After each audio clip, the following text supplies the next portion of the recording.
Hello friends, welcome to my YouTube channel. Today our topic is mechanism of fever. Okay, तो आज हम discuss करेंगे कि fever का जो मैकेनिज्म होता है, हमारे बॉडी में जो टेम्परेचर बढ़ता है, बॉडी का टेम्परेचर इंक्रीज करता है, उसका क्या मैकेनिज्म है। ओके, जब भी हमारे बॉडी में किसी भी प्रकार का कोई भी सीवियर इन्फ्लामेशन होता है या फिर कोई इन्फेक्शन होता है, ओके, तो क्या होते हैं कि significant number of the inflammatory cell are activated. तो हमारे बॉडी में जब कभी भी कोई भी किसी भी प्रकार का इन्फ्लामेशन होता है या फिर इन्फेक्शंस होता है, बैक्टीरियल वायरल किसी भी प्रकार का इन्फेक्शन, तो हमारे बॉडी के जो इन्फ्लामेटरी सेल्स होते हैं वो क्या होते हैं, एक्टिवेट हो जाते हैं। या फिर डब्ल्यू एक्टिवेट हो जाता है। वही इन्फ्लामेटरी सेल्स जो हमारे बॉडी में इन्फ्लामेटरी सेल्स है, neutrophils, macrophages, plasma cells, lymphocytes, these all are the inflammatory cells, यही क्या कहलाते हैं, डब्ल्यूबीसी भी होते हैं। तो ये क्या होते हैं, एक्टिवेट हो जाते हैं। एक्टिवेट होने के बाद क्या क्या होता है, produce lot of the cytokines. जो देखिए मेनली जो न्यूट्रोफिल्स एंड मैक्रोफेजेस होते हैं वो क्या प्रोड्यूस करते हैं, produce lot of the cytokines. Cytokines एक प्रकार का मीडिएटर्स होता है। ओके, तो produce lot of the cytokines. Cytokines में क्या क्या, interleukin first and tumour necrotic factor, mainly interleukin first and tumour necrotic factor produce होता है, जो कहा जाता है हमारे बॉडी के ब्लड सर्कुलेशन में चला जाता है। जैसे कि हमारे बॉडी के किसी भी एरिया में यहाँ इन्फेक्शन हुआ तो यहाँ के क्या हुए, जो भी इन्फ्लामेटरी सेल्स हैं, डब्ल्यूबीसी हैं, वो एक्टिवेट हो गए। एक्टिवेट होने के बाद ये प्रोड्यूस करेगा साइटोकाइंस। Okay friends, cytokines. अब ये साइटोकाइंस हमारे ब्लड में जाएगा। अब ब्लड के थ्रू कहाँ जाएगा, हमारे बॉडी के हाइपोथैलेमस सेल्स, ब्लड के थ्रू कहाँ जाता है, hypothalamic cells and neurons which have the receptors for the interleukin first and tumour necrotic factor are activated by these cytokines. अब देखिए ब्लड के थ्रू हमारे बॉडी में ये कहाँ जाता है, ब्रेन के हाइपोथैलेमस में जाता है, जहाँ पे हाइपोथैलेमिक सेल्स एंड न्यूरॉन्स होते हैं, जिसके हाइपोथैलेमिक की जो हाइपोथैलेमिक सेल्स और न्यूरॉन्स होते हैं उसके पास रिसेप्टर्स होता है, किसके लिए, interleukin first and tumour necrotic factor के लिए, या फिर ये बोल सकते हैं साइटोकाइंस के लिए रिसेप्टर्स होते हैं। तो ये जो साइटोकाइंस होते हैं, interleukin first and tumour necrotic factor, ये कहाँ चले जाते हैं, हाइपोथैलेमिक सेल्स एंड न्यूरॉन्स को एक्टिवेट कर देता है। अब ये क्या करता है, स्टार्ट प्रोड्यूसिंग, देखिए activation, after the activation of hypothalamic cells and neurons क्या होता है, स्टार्ट प्रोड्यूसिंग प्रोस्टाग्लैंडिन्स E2। अब ये जो हाइपोथैलेमिक सेल्स और न्यूरॉन्स होते हैं एक्टिवेट होने के बाद क्या प्रोड्यूस करते हैं, प्रोस्टाग्लैंडिन्स E2। ओके, अब ये प्रोस्टाग्लैंडिन क्या करता है, स्टिमुलेट द थर्मोरेगुलेटिंग सेंटर। अब ये प्रोस्टाग्लैंडिन थर्मोरेगुलेटिंग सेंटर को स्टिमुलेट करता है। थर्मोरेगुलेटिंग सेंटर का काम क्या होता है, हमारी बॉडी के नॉर्मल टेम्परेचर को मेंटेन करके रखता है, तो इसको स्टिमुलेट कर देता है। तो स्टिमुलेट होने के बाद those neurons which stimulated by the PGE2 यानी कि प्रोस्टाग्लैंडिन E2, जो भी न्यूरॉन्स प्रोस्टाग्लैंडिन E2 के द्वारा स्टिमुलेट होते हैं वो क्या प्रोड्यूस करते हैं, they produce the impulse and signals. Way neurons impulse और सिग्नल्स को प्रोड्यूस करते हैं जो कि कहाँ, इवेंचुअली लीड्स टू फीवर, जो फीवर कॉज करता है, यानी कि बॉडी के टेम्परेचर को इंक्रीज कर देता है। अब यहाँ पे एक पॉइंट आता है कि हाउ दीज न्यूरॉन्स, जो अभी हम पढ़े ना, जो न्यूरॉन्स होते हैं, हाइपोथैलेमिक सेल्स एंड न्यूरॉन्स होते हैं, वो एक्टिवेट हो जाते हैं किससे, इंटरल्यूकिन फर्स्ट से यानी कि साइटोकाइन से।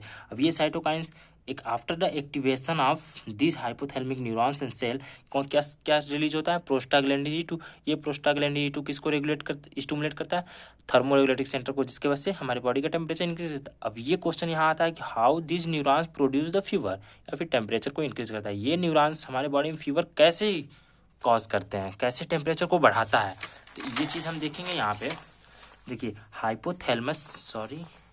hypothalamus activate the descending pathway which eventually go to the muscles and produce the shivering into the muscles। अब देखिए जो हाइपोथैलेमस अब ये हाइपोथैलेमस के जो सेल्स हैं, न्यूरॉन्स हैं, वो ऑलरेडी एक्टिवेट हो चुके हैं। अब ये हाइपोथैलेमस क्या करता है, जो डिसेंडिंग पाथवे होता है, हमने फिजियोलॉजी में पढ़ा था, टू टाइप ऑफ पाथवे होता है, टू टाइप ऑफ पाथवे, पहला था असेंडिंग पाथवे एंड दूसरा था डिसेंडिंग पाथवे। तो असेंडिंग पाथवे मीन्स क्या, जो हमारे बॉडी के सारे सारे सेंसेस को कहाँ लेके जाता है, ब्रेन तक, और ब्रेन से जो बॉडी के सारे मसल, सारे ऑर्गन तक लेकर आता है, वो क्या कहलाता है, डिसेंडिंग पाथवे। तो यही हाइपोथैलेमस क्या करता है, डिसेंडिंग पाथवे को एक्टिवेट करता है, which eventually go to the muscle, जो कि मसल्स में जाता है और क्या प्रोड्यूस करता है, शिवरिंग। अब देखिए शिवरिंग जब सीवरिंग जब प्रोड्यूस होगा, जब हमारे बॉडी में सीवरिंग या फिर किसी भी मसल्स में सीवरिंग प्रोड्यूस होता है तो क्या होता है, वहाँ पे एनर्जी प्रोड्यूस होता है, यानी कि हीट का फॉर्मेशन होता है।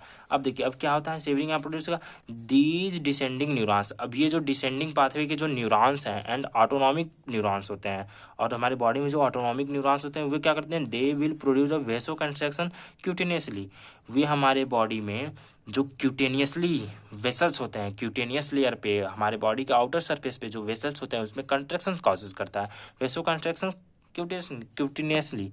ओके, तो कंट्रैक्शन होने की वजह से क्या होता है, less blood come into the body surface, तो हमारी बॉडी की सरफेस देखिए ब्लड वेसल्स कंस्ट्रिक्ट हो गया तो हमारे बॉडी के जो आउटर सरफेस है, बॉडी सरफेस है, उस पर ब्लड का फ्लो क्या होगा, कम हो जाएगा, ब्लड कम आएगा blood, so it means heat can not loss from the body. तो हमारे देखिए बॉडी सरफेस पे जब बॉडी का आउटर सरफेस पे जब ब्लड कम आएगा तो हमारी बॉडी के आउटर सरफेस से हीट का लॉस कम होगा, यानी कि हीट का लॉस कम हुआ तो हमारी बॉडी में हीट इंक्रीज करेगा। तो यही जब हमारी बॉडी में हीट इंक्रीज करता है तो हम लोग क्या उसे बोलते हैं, फीवर बोलते हैं।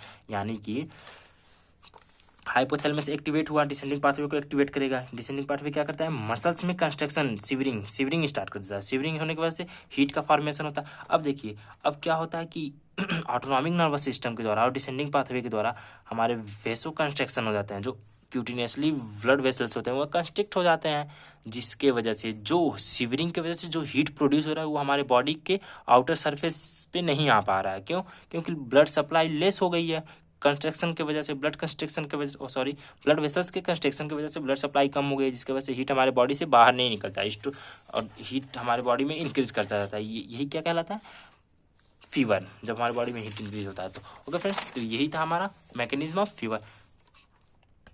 तो एक बार क्विक रिवीजन कर लेते हैं क्या होता है।